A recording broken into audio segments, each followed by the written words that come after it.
So this is part 3 of my heavyweight rankings. I haven't actually uploaded part 2 yet, but the eagle-eyed viewers may have noticed that I did make an error in part 2 of my ranking videos. I'm sure by the time this is uploaded there'll be a few comments pointing out the errors of my way, but I do realise that I made a mistake in that video, and I said that Glazkov defeated Malik Scott. Actually, the result was a draw. So without further ado, I will crack on and move to number 13 in my rankings of the top 30 heavyweights.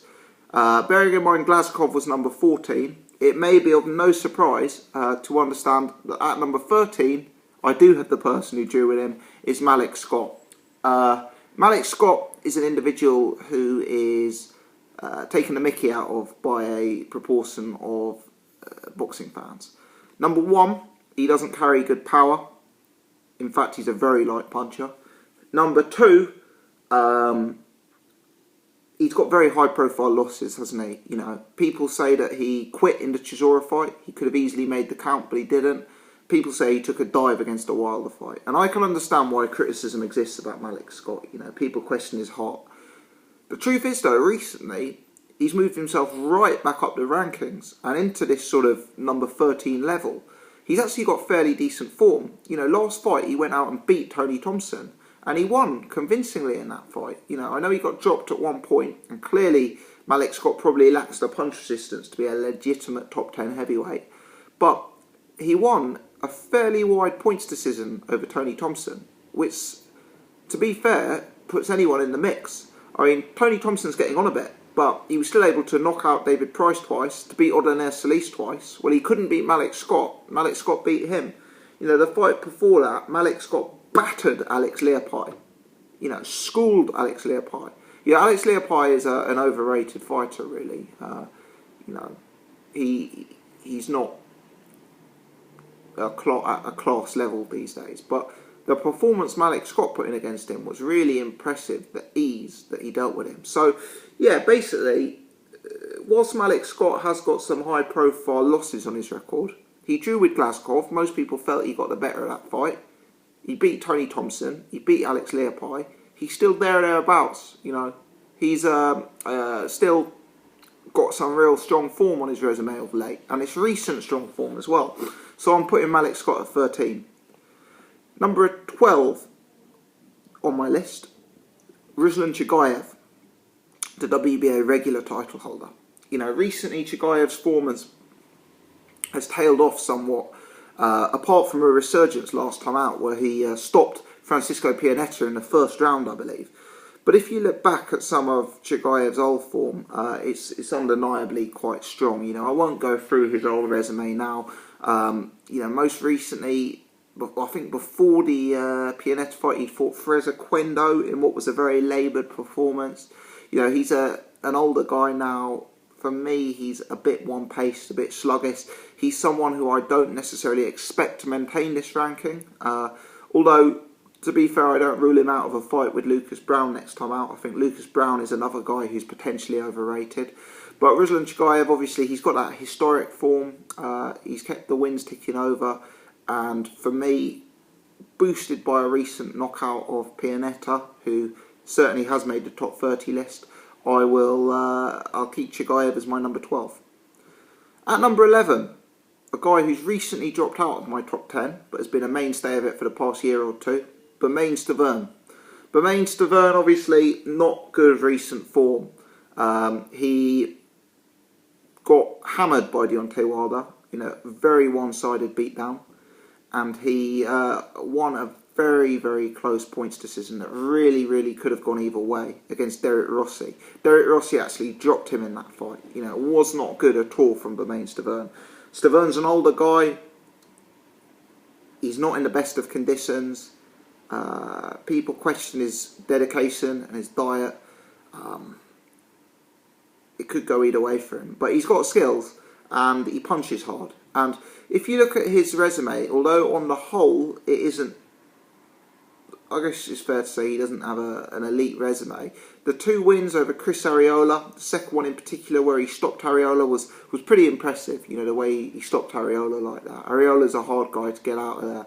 And yeah, I think Stavern, recently being the champion of the world in the WBC, and the way he dealt with Areola, he still deserves to be in the mix. He needs to take a big fight, though, to get right back in it. And possibly he's going to need to take a fight where he's an opponent, and he's expected to lose against one of the big names coming up, the Parkers, the Joshuas, the Luis Ortizes.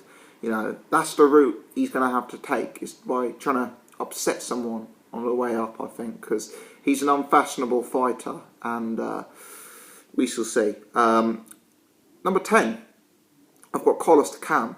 Carlos Takam got stopped badly by Povetkin last year, and that's why he's not higher rated than number 10. But he's got some impressive form on his record before then. He beat Tony Thompson.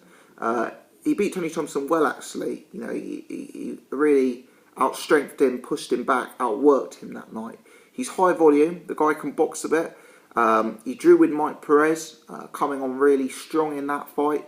And all in all, Carlos Takam is a pretty good operator. He's an unfashionable fighter. He's probably not the best known, but he's a tough guy for anyone to beat. A lot of the times when people ask me who would I like to see this fighter face, I say, Carlos Takam would be a good opponent. But because he's sort of high risk, low reward type operator, he's avoided. But Takam he's a serious guy. I think he was probably bought in to lose to Mike Perez that fight, and he upset him with a draw. And since then he's performed well. He actually was doing quite well in the Povetkin fight. He was, I'd say, 7 or 8 rounds in. He was evens on my scorecard with Povetkin. He was doing well in that fight until he got stopped. He probably doesn't have the skills to be truly elite level, but Carlos Takam's a tough match for anyone. The recent wins over Thompson and the draw with Perez make me want him in my top 10 despite a loss to Povetkin. Number 9, a new entry to my top 10, Charles Martin. Why is Charles Martin base number 9? He's a really, really hard guy to rank, really hard. I could have quite easily said I'm going to discount the Glazkov win because it came under dubious circumstances. But I thought that would be harsh because I think Martin was beating Glazkov in every one of the 3 rounds before the fight was stopped. He looked to be outboxing him. He looked to be outstrengthening him. And I'm somebody, when it comes to rankings, who looks at form in the book. And the truth is that will go down as a stoppage win, 3rd round, Charles Martin. So he has to be rated higher than Glazkov based on that form. And, as I said, I had Glazkov coming in at 13, so I had to rate Charles Martin a bit above him. Charles Martin's resume is very, very weak for a world champion. But I'm not rating him at number 9 because of his world championship position. I'm rating him at number 9 because of virtue of the fact that he has got a stoppage win over Glazkov.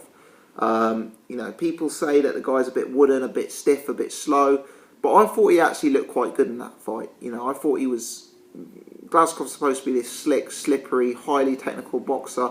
I thought Martin was doing a job on him, and I'm convinced Martin would have gone on to win that fight, regardless of any injury. So that's why I merit putting Martin in at number 9. At number 8, Bryant Jennings, a guy who would have been higher, but for back-to-back losses recently, and it's amazing that a fighter with back-to-back losses makes the top 8. He certainly performed with great credit in the Vladimir Klitschko fight. He went the distance and asked Vladimir some really difficult questions. That wasn't an uncompetitive fight in hindsight. Recently had some effectiveness against Luis Ortiz, but ultimately was outclassed and stopped, fought the wrong fight there. Prior to that, some decent form in his resume. He dispatched Arthur Spilka, probably did a more clinical job against Spilka than Deontay Wilder did, I must say. He outpointed Mike Perez. Mike Perez, I know he got stopped by Povetkin, but Perez is a difficult guy to outpoint, on his day. And don't forget, he was unbeaten when he fought Jennings. He still had his O at that point, and Jennings effectively came on very strong in that fight and won by virtue of his athleticism, his movement, his fitness, and that is where Bryant Jennings is an elite class operator. I think he deserves to be number 8. His form with Klitschko suggests he's not a million miles away from the top of the division. You know, he came up against Luis Ortiz, who looks to be a bit of a wrecking ball. But for me, Bryant Jennings still deserves to be in the conversation. So I've got Bryant Jennings at number 8. Final one we'll do in this video, number 7.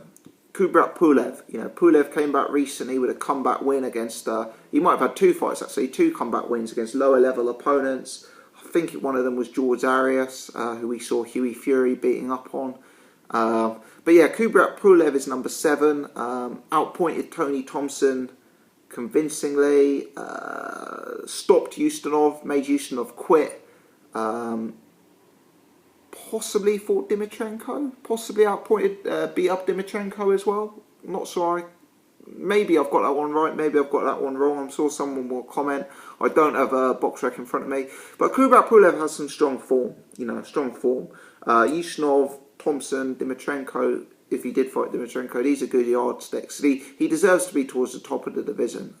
Obviously, the reason he's not higher, stoppage lost to Vladimir Klitschko, and I think the comeback fights of George Arias and Maurice Harris, if I'm not mistaken, probably are not enough to get you moving into the top 5. So, Kubrat Pulev, we need to see him getting a big fight soon. There's a lot of big matchups for him though, so let's hope he's someone who comes back into the division.